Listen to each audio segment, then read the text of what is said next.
So I know you've come here about what else comes next. We have two items that, well, the bipartisan infrastructure bill, the BIF, and of course the reconciliation. I just told members of my leadership that the reconciliation bill was a culmination of my service in Congress because it was about the children, the children, the children, the children.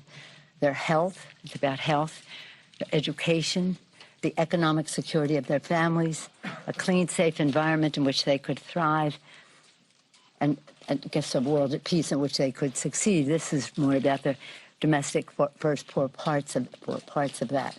So remove all doubt in anyone's mind that we will not have a reconciliation. We will have a reconciliation bill. That is for sure.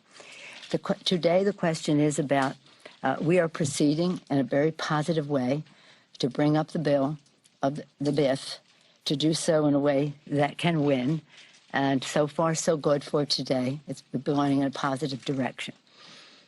It's impossible, though, to persuade people to vote for the BIF without the reassurances that the reconciliation bill will occur, and it will.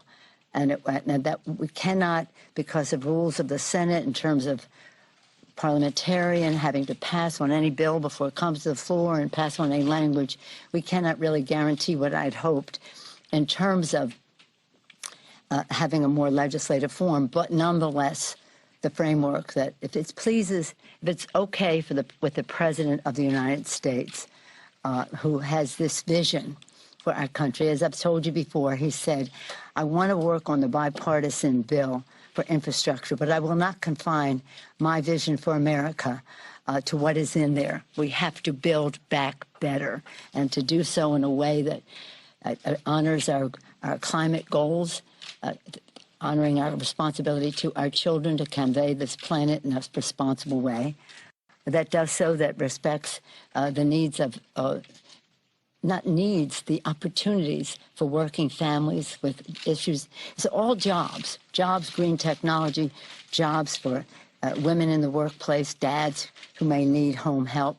All the things, child tax credit, child tax care, child care issues that relate to universal pre-K, home health services.